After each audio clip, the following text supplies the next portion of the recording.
Syndicate মেম্বারের ভিতরে কে বা কারা কাদের ইন্ধনে এই কাজটা হয়েছে আমরা এটা জানার জন্য তাদের কাছে আবেদন করেছি। আমাদের ভাইদেরকে নিয়ে তো স্লোগান দেওয়া হয়েছে, আমাদের নারী শিক্ষার্থীদেরকেও হেনস্থা করা হয়েছে।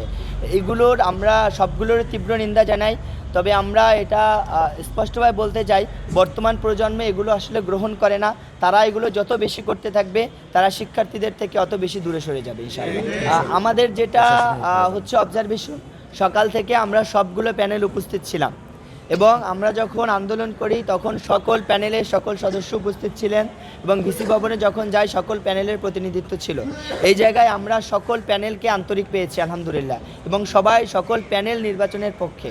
তবে সিন্ডিকেট মেম্বারের ভিতরে কে বা কারা কাদের ইন্ধনে এই কাজটা হয়েছে আমরা এটা জানার জন্য তাদের কাছে আবেদন করেছি। আমরা আশা করি বিশ্ববিদ্যালয় প্রশাসন এটা খোলসা করবেন জাতির সামনে যে ঠিক কোন প্রেশারের কারণে তারা নির্বাচন স্থগিত করেছে। আসলে আমরা ক্যাম্পাসে সবসময় শান্তিপূর্ণ অবস্থান আমরা নিশ্চিত করতে চাই, এটা আমাদের প্রত্যাশা। তবে শিক্ষার্থীরা অনেক সময় আন্দোলন সংগ্রাম করে। আপনারা জানেন যে ক্যাম্পাসের সকল কিছু বিষয় আসলে আইনের আওতায় নিয়ে এসে সুন্দরভাবে সুশৃঙ্খলভাবে পরিচালনা করা হোক, এটাই আমাদের প্রত্যাশা। কেউ যদি কোনো অপরাধ করে, ফৌজদারি অপরাধ করে, অবশ্যই আমরা চাই তার যথাযথ শাস্তি হোক। কিছুদিন আগে আমাদের মাননীয় ভিসি মহোদয় স্যারকেও আটক করে রাখা হয়েছিল এবং ট্রেজারার ম্যামকে, মহিলা মানুষ, আটক করে রাখা হয়েছে।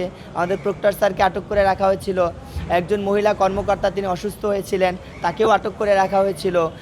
তো এগুলো যদি ধারাবাহিক বা নিয়মতান্ত্রিক আন্দোলন হয়ে থাকে তাহলে একটা বিষয়, আবার যদি এগুলো আপনি যেটা বলেছেন মবের সৃষ্টি হয়েছে বা এটা যে ফৌজদারি অপরাধ হয়ে থাকে, তাহলে আমি মনে করি সকল যে ধরনের কার্যক্রম হয়েছে ক্যাম্পাসে সবগুলোই তদন্তের আওতায় নিয়ে আসা দরকার এবং এগুলোর বিচার নিশ্চিত করে কিভাবে ক্যাম্পাসের স্থিতিশীল পরিবেশ বজায় রাখা যায় এটা আমরা প্রত্যাশা করছি। ভাইয়া দেখেন, এখানে গুরুত্বপূর্ণ বিষয় হলো ওখানে সকল প্যানেল যারা ছিল এবং আমাদের ছাত্রদলের যে সমর্থিত প্যানেল ভাইরা এটাকে সবসময় যে প্যানেলের পরিচয়টা দেন তারা ছাত্রদল হিসেবে কখনো ট্রিট করে না।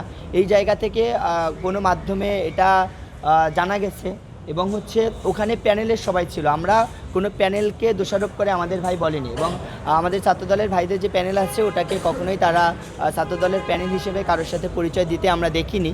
এক্ষেত্রে আমরা প্যানেলের সবাই উপস্থিত ছিল বলে আমরা বলছি। আমরা বিষয়টা আপনার প্যানেল এবং দল, আমরা যেভাবে সবসময় ঘোষণা করি যে ছাত্র শিবির সমর্থিত অদম্য জবিয়ান ঐক্য প্যানেল, এখানে আমার প্যানেলের সাথে শিবির জড়িত।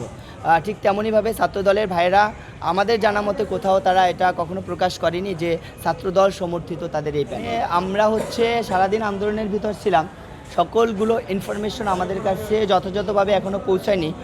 কারণ আমরা আপনাদের যা জেনেছি অনলাইন মাধ্যমে এবং আমরা যেহেতু দীর্ঘ একটা সময় ভিসি ভবনের ভিতরে ছিলাম আলাপ আলোচনায়, এই জায়গায় বাহিরে অনেক কিছু ঘটনা ঘটেছে এবং আমাদের সামনেও অনেক কিছু ঘটেছে যেগুলো আপনাদের সামনে আমরা প্রকাশ করেছি।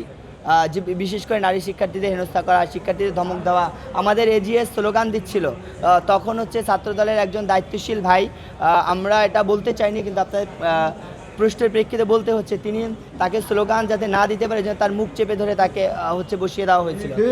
এই ধরনের কর্মকাণ্ডও ঘটেছে।